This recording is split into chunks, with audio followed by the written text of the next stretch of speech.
Hello everyone, कैसे हैं आप सभी। आई होप बच्चों आप सभी बहुत ज़्यादा अच्छे होंगे। एंड जैसा कि आप लोगों को पता है, मेरा नाम है नीरज और मैं आप लोगों का स्वागत करती हूँ आर्यभट्ट जी की दुनिया में। तो आज हमारी दुनिया में हम अंक की क्वेश्चंस को सॉर्ट आउट करने वाले हैं। जैसा कि हमारे बोर्ड पर लिखा हुआ है, हमारी एक्सरसाइज 5.4 है एंड क्वेश्चन नंबर 8 से स्टार्ट करने वाले हैं आज हम।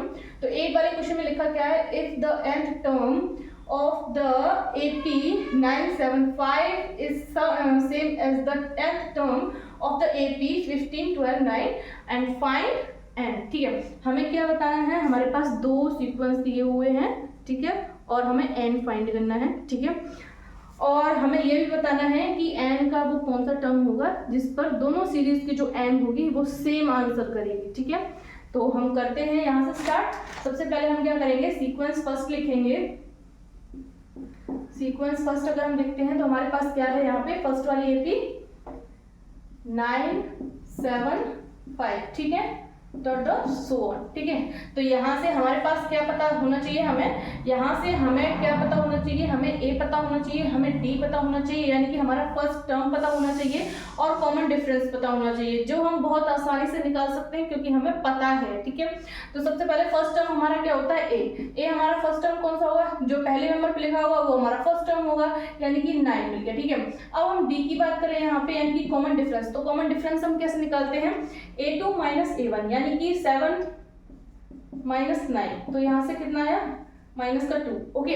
अब हमें जब A और D पता है तो हम अब आगे क्या यूज करेंगे, अपनी जनरल फॉर्म को यूज करेंगे, यानी कि हम an is equal to a plus n minus 1 into D, इस वाले फॉर्मूला को अपना यूज करेंगे, ठीक है। A हमें पता है, D हमें पता है, दोनों वैल्यूज उठाओ, इस हमें लगा दो। तो यहाँ पे an इज इक्वल टू हमारे पास क्या हो जाएगा, A की जगह लगाएंगे तो 9 plus n as it as minus 1 same to same, और D की जगह हम लगाएंगे तो माइनस 2 आ जाएगा, ठीक है। तो ये हमारा यहाँ पे क्वेश्चन हुआ। अब अगर देखें तो थोड़ा इसको सही तरीके से भी लिख सकते हैं हम लोग। किस तरीके से, an इज इक्वल टू यहाँ पे माइनस का 2 है और ये आगे आएगा तो माइनस प्लस का मतलब इस तरीके से हो जाएगा ना, तो ये माइनस प्लस का क्या हो जाएगा, यहाँ पे माइनस हो जाएगा -2 और n माइनस 1, ये हमारी एक इक्वेशन बन गई है। इसको हम लोग इक्वेशन नंबर 1 बोल सकते हैं, ठीक है, ताकि हमें आगे चल के क्वेश्चन में अपना कंफ्यूजन ना हो, हम कंफ्यूजन क्लियर करके चलेंगे अपने सारे के सारे यहाँ पे, ठीक है। उसके बाद अब क्या करते हैं, अब सेकंड सीक्वेंस को करते हैं सीक्वेंस 2, यानी कि सेकंड सीक्वेंस को उठाते हैं तो क्या हमारे पास 15, 12 and 9 and dot so on, okay. तो यहाँ पर भी सेम करना है, हमें क्या करना है, A फाइंड करेंगे तो 15 मिला और D फाइंड करेंगे तो 12 माइनस 15, यानी कि हमें कितना मिल जाएगा, माइनस का 3, ओके। अब क्या करना है, सिंपल सा काम, वही काम करना है। A और D की वैल्यू पता है तो हमें अपनी इस वाले फॉर्मूला में लगा देनी है, यानी कि an is equal to a plus n minus 1 into D, ठीक है। यहाँ पे इस वाले फॉर्मूला में A और D की वैल्यू लगाएंगे हम लोग, तो क्या मिल जाएगा हमें, an एज इट एज रहेगा, an same to same, no change. A की जगह हम लोग कितना लगाएंगे, 15 लगाएंगे, तो 15 plus n minus 1 as it as, no change. And D की जगह हमने वैल्यू निकाली हुई है, कितनी है, माइनस का 3, तो माइनस का 3 है, तो यहाँ पे हम लगाएंगे मल्टीप्लाई करके थोड़ा माइनस का 3, ओके। अब क्या करेंगे, अब सिंपल से एक काम करेंगे कि जिस तरीके से हमने इस इक्वेशन को अरेंज किया था सही तरीके से, मतलब थोड़ा देखने में अच्छा लगे, तो वैसे हम इसको भी कर लेते हैं, ठीक है। an is equal to 15 minus 3 and minus 1, और ठीक है, अब इसको हम क्वेश्चन नंबर 2 बोल सकते हैं, ठीक है। अब हम ध्यान से देखेंगे, क्या एक चीज देखेंगे, क्या देखना हमें, हम अपने क्वेश्चन में देखेंगे तो हमने यहाँ तक सॉल्व करा है, यहाँ तक सॉल्व करने में हमें 2 इक्वेशन मिली है, एक तो इक्वेशन नंबर 1 मिली है और एक इक्वेशन नंबर 2 मिली है। हम क्या करेंगे, अपनी दोनों इक्वेशंस को देखेंगे तो दोनों इक्वेशंस का ये वाला पार्ट जो है LHS वो इक्वल है, और जब हमारी LHS इक्वल होती हैं, यानी कि हमारा क्वेश्चन जो है उसमें हमारी इक्वेशंस बन रही हैं और उसका LHS इक्वल होता है, तो सिंपल सी बात है कि जब LHS इक्वल होगा तो RHS भी इक्वल हो जाता है, यानी कि ये चीज दोनों में सेम है और दोनों इक्वल कर रहे हैं एक दूसरे को, ठीक है। तो इसका मतलब ये हुआ कि इनके RHS भी इक्वल हो जाएंगे। तो हम लोग क्या लिखेंगे, from both equations are equal. आप चाहो तो ब्रैकेट में लिख सकते हो LHS।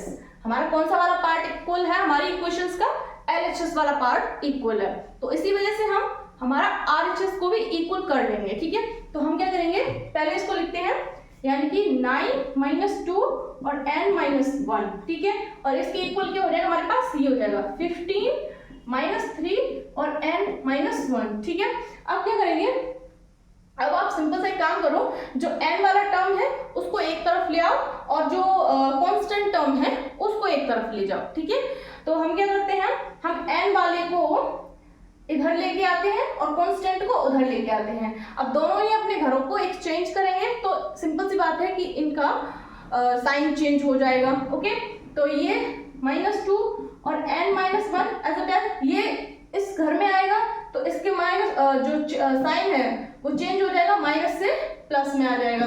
ठीक, और 15 एज इट इज यही रखेंगे तो ये जो 9 पॉजिटिव है अपना घर चेंज करेगा, इधर जाएगा तो माइनस का हो जाएगा। ठीक है, ये हो गया। अब क्या करना है हमें, अब हमें सिंपल सा काम करना है, जो जुड़ रहा है उसे जोड़ लेंगे, जो घट रहा है उसे घटा देंगे, बाद बाकी हम अपने आंसर तक पहुंच जाएंगे। ओके, तो यहाँ पे हम देखेंगे -2। देखो पीछे जो हमारा n-1 है वो दोनों में सेम है। ठीक है, तो जरूरी नहीं है कि हम मल्टीप्लाई करके यहाँ पे सॉल्व करें।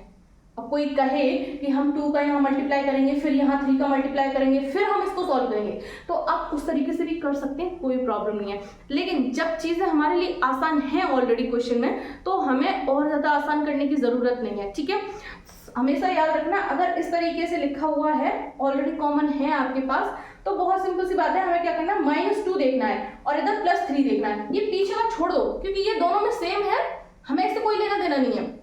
हमें सिर्फ आगे का नंबर देखना है और अपना चिन्ह देखना है, साइन देखना है, पॉजिटिव है या नेगेटिव है, उसी के अकॉर्डिंग हमें अपना आंसर यहाँ पे निकालना है। ठीक है, तो ये -2 है, ये +3 है, तो अब आप मुझे बताइए, जब हम 3 में से माइनस को करेंगे 2, तो सिंपल सी बात है प्लस का आंसर आएगा और वो 1 आएगा। ठीक है, तो 1 आया और कितना, n-1। ठीक है, और यहाँ पे 15 में से 9 जाएगा तो हमारे पास कितना आ जाएगा, 6 आ जाएगा। ठीक है, अब इसके बाद क्या करेंगे, ये जो 1 है वो मल्टीप्लाई में है, मतलब कोई प्रॉब्लम नहीं है इसे। ठीक है, अब n-1 को हम खोल देंगे तो हमारा क्या हो जाएगा, n-1 = 6। तो n हमारे पास जो वैल्यू आई वो कौन सी है, 7, यानी कि जो हमारा 7th टर्म होगा इन दोनों सीरीज का वो कैसा होगा, इक्वल होगा। ठीक है, यहाँ पे मैं क्या पूछा था, n term of the AP is same as the, यानी कि इन दोनों, यानी कि first sequence and second sequence का जो nth वाला टर्म जो सेम होगा वो कौन सा होगा, 7 वाला होगा। ठीक है, यानी कि हम इसको लिख सकते हैं 7th टर्म। और ये हो गया आपका क्वेश्चन कंप्लीट। अब आप इसे नोट डाउन कर सकते हैं।